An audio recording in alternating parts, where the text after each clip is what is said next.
We're here now for another summarizing session. The third one in Roald Dahl's Fantastic Mr. Fox. Yeah, by Roald Dahl. Almost done. This is the third part. About one last one after this. So yeah, let's just jump right into it. This is gonna be pretty short. Third summarizing session, and I think I should maybe do a little catch-up reminder of why summarize. So again, I teach students here in Japan who really just want to speak. I want to chat. Have a nice, smooth, easy, chat. But once that becomes, no problem, or okay, I can do that. Now what's next? You want to try to communicate, things that are a little bit more complicated, or just show that you can remember something and then communicate it. That story or that experience to another person. But of course, you can't tell the whole story. You have to tell a short, summarized version. So that's why we want to practice, number one, I guess, understanding a story, and then kind of organizing a shorter version of it, and finally communicating it to someone else.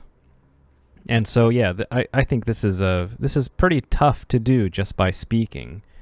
So of course, yeah, and of course listening is difficult as well. So if you watch a show or watch a movie or listen to a story, you have to, how it might be too difficult just to explain that to someone else. So I think that reading, for example, this children's book for, I don't know, maybe 7, 8, 9-year-olds, it's a good way to just, kind of do a simpler, more an easier task of just, consume the story, take it in.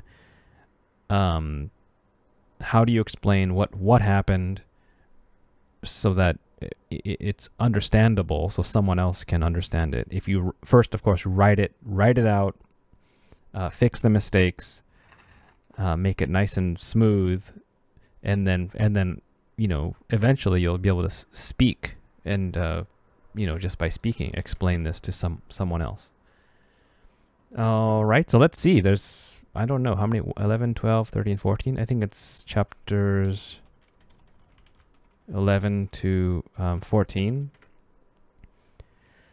So I think it's be pretty simple. So first of all, the foxes are running away from the hunters, from the farmers. They don't know, they're digging around.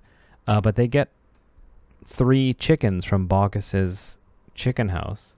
So chapter 11, the foxes return to their mother, or the little foxes, to their mother, who is weak from lack of food. Okay, they show her the 3 chickens they stole. From who? From Baugis. Okay. Meanwhile, the farmers are still waiting for them above ground. I mean, that's it. That's chapter 11. So let's say chapter 12. What else happens? The foxes continue digging and run into a badger Okay, so new character here. Who is also starving, or we'll say whose family is also starving. He explains that all of the, digging animals are starving because of the farmers. Mr. Fox feels terrible and invites them all to a big feast where the 3 chickens will be shared, right? So that's a interesting part. Yeah, a little bit more drama there. It's not only the fox fighting the farmers. It's the other animals are experiencing the anger of the farmers too. So it's kind of adds some tension there. Invites them, yeah. So next chapter, that's it. That's all I got. Say chapter 13. And these are very short. There's also illustrations. So maybe, yeah, this is a good, my students who are more higher level, yeah, these chapters are really short. So it's okay to just take away one sentence. Like basically this is what happens. And then keep going. So I have the animals all together arrive at Bunce's storehouse, which has all the best ducks and geese. Well, actually, it's a lot of things. Ducks, geese, bacon, and ham from his farm. Mr. Fox decides that he will carefully choose which food to steal because I think they don't want to leave any clues behind that they were there.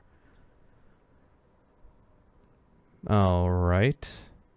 Anything else happening? That's pretty much it. I think one of the little foxes remembers to grab some carrots for the rabbits. That's a good point. Yeah, rabbits don't really eat birds, so they have to eat something else. Chapter 14, final one. So chapter 14, they finally have to, steal from Bean's farm. Then there's kind of a funny conversation. Badger asks Mr. Fox if all this stealing is really okay, but Mr. Fox says they're not as bad as the farmers who want to kill them all. So that's good. We're just stealing.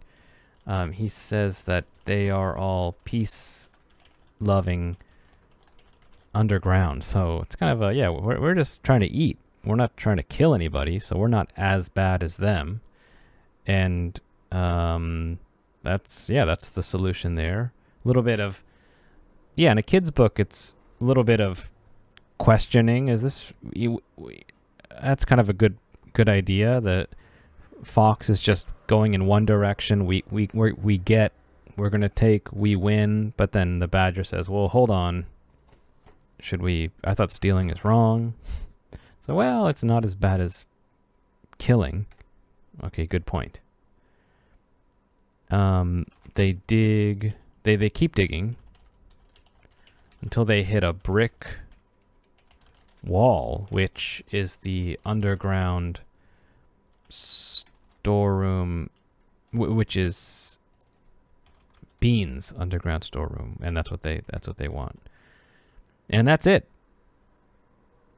Okay, so these are kind of the notes I took, a little bit rereading them again and kind of just typing them out. So let's turn this into an actual text, chapters 11 through 14 summary. So we'll make this the start. The little foxes return to their mother, who is weak from lack of food. I'll join this. And they show her the 3 chickens they stole from Bogus. And yeah, meanwhile, the farmers are still waiting for them above ground. I'm just gonna keep going. Same paragraph. The foxes continue digging and run into Badger, whose family is also starving. He explains that all of the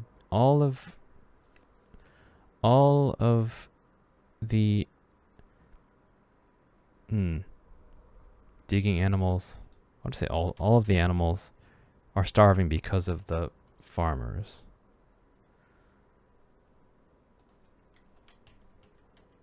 Okay, Mr. Fox is terrible. Invites them all to a big feast where the 3 chickens will be shared. Yeah, so then we'll say we'll start a new paragraph here. The animals all together arrive at Bunce's storehouse, which has all the best ducks, geese, bacon, and ham. We'll say which has all of his best, ducks, bacon, and ham. Mr. Fox decides that he will carefully choose which food to steal because they don't want to leave any clues behind. They don't want to leave behind any clues. I'll move that there.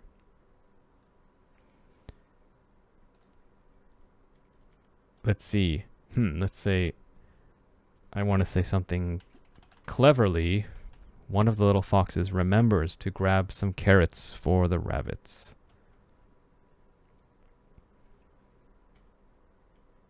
We'll start a new paragraph here.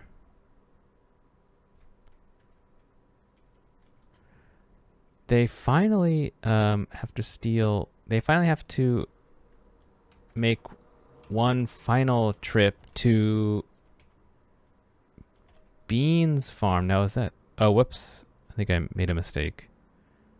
Oh no, Bunce. Oh, right, Bunce. But Badger asks Mr. Fox if all this stealing is really okay. However, because I said but already, however, Mr. Fox says that they are not as bad as the farmers who want to kill them all. He says that they are all peace-loving, that they are all just peace-loving animals underground. I might want to comment on here, so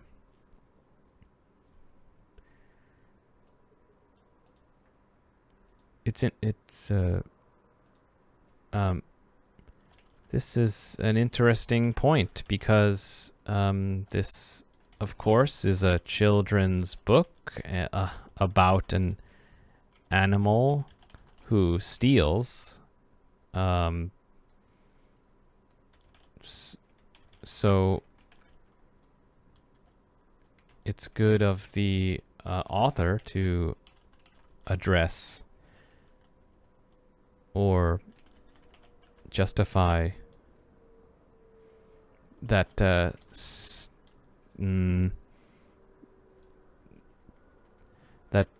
are stealing for the sake of their own survival.